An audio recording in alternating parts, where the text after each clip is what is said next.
Here in Pender County, it isn't uncommon to see piles of debris like this sitting on the side of the road. They're full of things lost in the storm.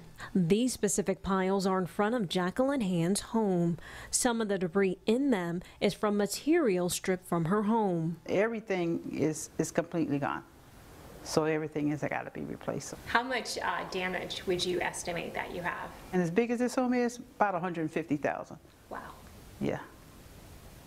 To replace this home and everything that was in this home. Han is one of thousands of homeowners impacted in our state by Hurricane Florence. Her community is near the Cape Fear River in Burgaw. It flooded after the storm. It's just like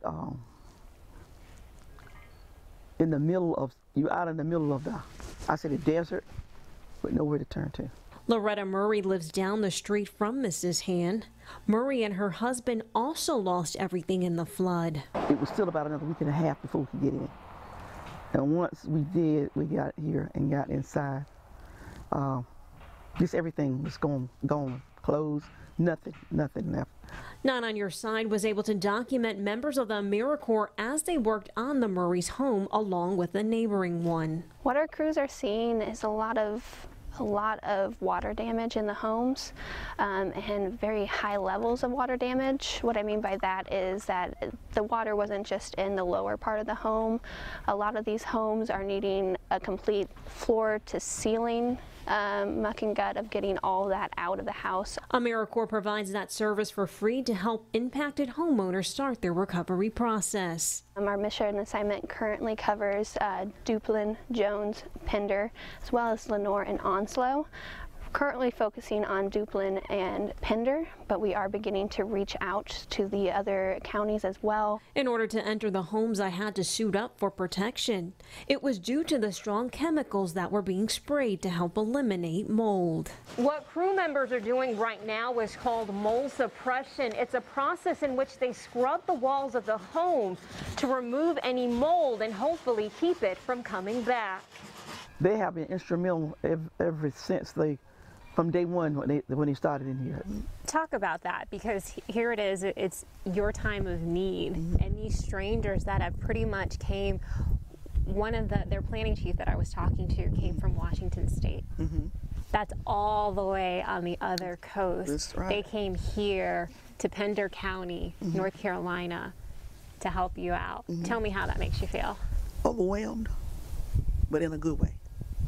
To know that other people have you at heart, and especially that far away, that's to me is a miracle within itself.